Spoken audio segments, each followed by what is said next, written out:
everyone, my name is Amber, welcome back to my channel. This is my overly ambitious January TBR. So I have a lot of books to read in January, not ones that like I have to read, but ones that I really want to read. And I find that at the start of a new year, I always go like all in and I get really excited and I want to read everything. That was my radiator cooling down. So I have made a massive list of books I want to read. Some of them I do have to read because they're for book clubs or they're advanced readers copies. Other ones are just ones that I really want to get to, or they're ones that I'm just staring at the pile and like hating myself. They're rereads that I really want to get to before I read and like the final book in a series. So I'm just going to show you these books. They're not in any particular order. Let's try to not freak ourselves out over this. So the first one I want to mention is a reread, and I'm rereading it for the Space Sirens book club, and that is The Long Way to a Small Angry Planet by Becky Chambers. I adore this book. I gave it 5 stars when I first read it. I think I first read it like 3 years ago, I think. Haven't reread it since, but I have read every other book in the series and I love them. And if you didn't know, the 4th book, The Galaxy and the Ground Within, is coming out in February, and I have an advanced readers copy of it, so I'm going to have to read that in January. But I also want to reread all 3 of these. That seems doable until you look at the rest of my TBR. I realise that perhaps it's not, but I love these books so much, and because they are rereads, I think I'll get through them quite quickly. And I also really want to recap them all for Recaptains, because even though they're kind of more companion books set in the same universe, they do kind of follow on from one another.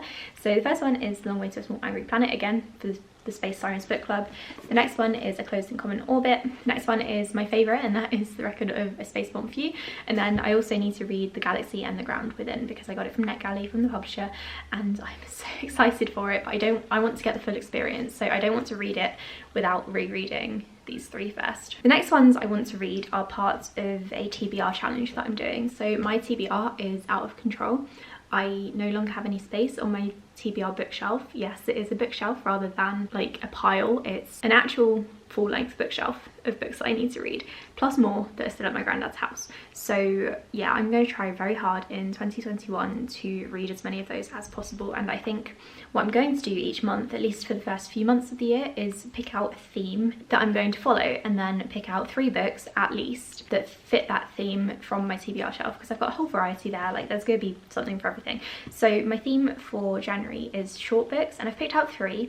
But if I do have any more short books on my shelf, or I have time in the month and I'm not in the mood for anything else from this list, I'm going to pick out something from my TBR shelf, but it has to be a short book to fit the theme. Does that make sense? So the first one I want to read is The Lightest Object in the Universe. This is a post-apocalyptic or normal apocalyptic book. I think the electrical grid goes out and then 2 people on each side of the United States have to kind of go and find one another.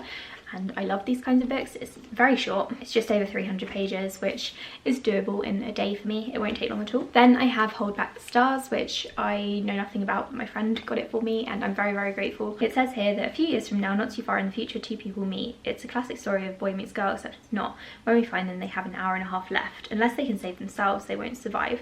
So I don't know if this is like a time travel kind of thing, or if it's kind of like sci-fi or what's going on, but I love the sound of it, and it's very short. Can't wait to read it. I know that my 2 friends who have read it, Carrie and Justine, have really enjoyed it, so I'm looking forward to getting to it in January. And then the next short book that I want to read is part of a longer project that is coming up at the end of January, which will include books I don't want to talk about in this video because I want to keep some element of surprise, but this is one that I do need to read for it, and that is Here and Now and Then by Mike Chen. This is sci-fi time travel stuff. A time traveller gets stuck in the 1990s and he builds a life there because he can't go forward in time anymore, and then people come from the future, his original timeline, to come and save him. But like I said, he's built a life there, he's got family and things, so I think this sounds really good.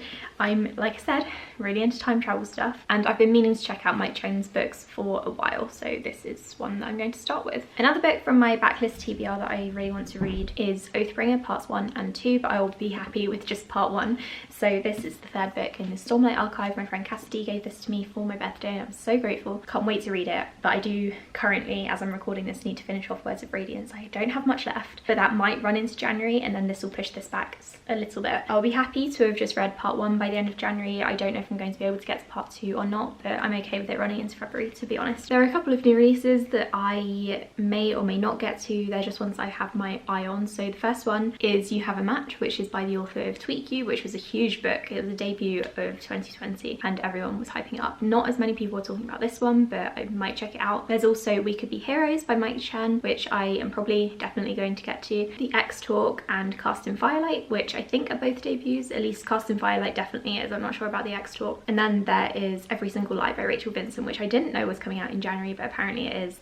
It sounds like a really fun YA thriller, and I really like Rachel Vincent's books, so this is one that I have on my high priority list, but I don't own it yet, so I might not get to it. I'm doing a buddy read throughout 2021 in which we read all of the books in the Women of the Other World series by Kelly Armstrong, and we read Bitten in December this month, and we're reading Stolen in January, so I've got a whole month to read this. It's a bit dense for a fantasy paranormal romance book. This is a reread for me. The first 6 books I think in the series are going to be rereads, and then I'm going to start fresh mid-year. But this is a book, it's the second book in the series. These first 2 books are about werewolves, and then later on the series starts to follow other like paranormal entities like ghosts, vampires, witches, which are my favourite. This is the second werewolf book following Elena in this series, and I can't remember what happens in it, to be honest. The first book I found upon rereading was quite dense and repetitive, but that's something I'll talk about in my December wrap up in a couple of days. And then we have 3 advanced readers copies which were all sent to me by the publishers, and I'm so grateful. I wasn't paid to promote these, obviously. I was just sent them for free in exchange for an honest review.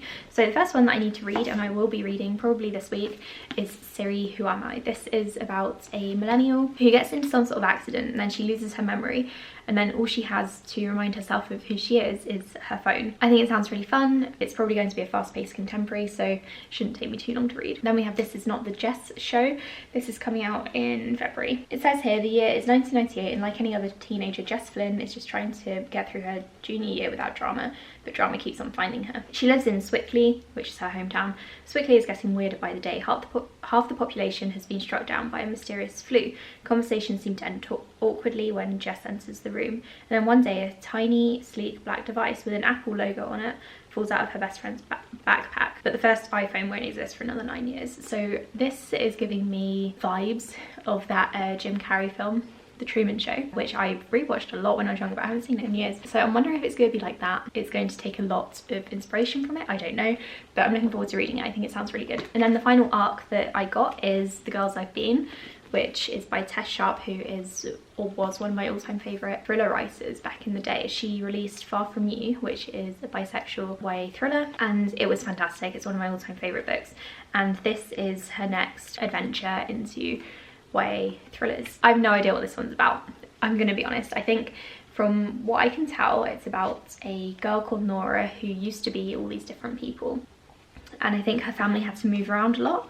And I was also sent these character cards which talk about Nora, Ashley, Rebecca, and a bunch of other people. So that's the kind of vibe that I'm getting from that. I have no idea if any of my like assumptions about this book are true, but I'm expecting it to be really, really good, and I can't wait to read it. And it's also being turned into a Netflix film or TV show starring Millie Bobby Brown, so I'm looking forward to reading this one and doing a full review on it. So I think those are all the TBR books that I have like to immediately read.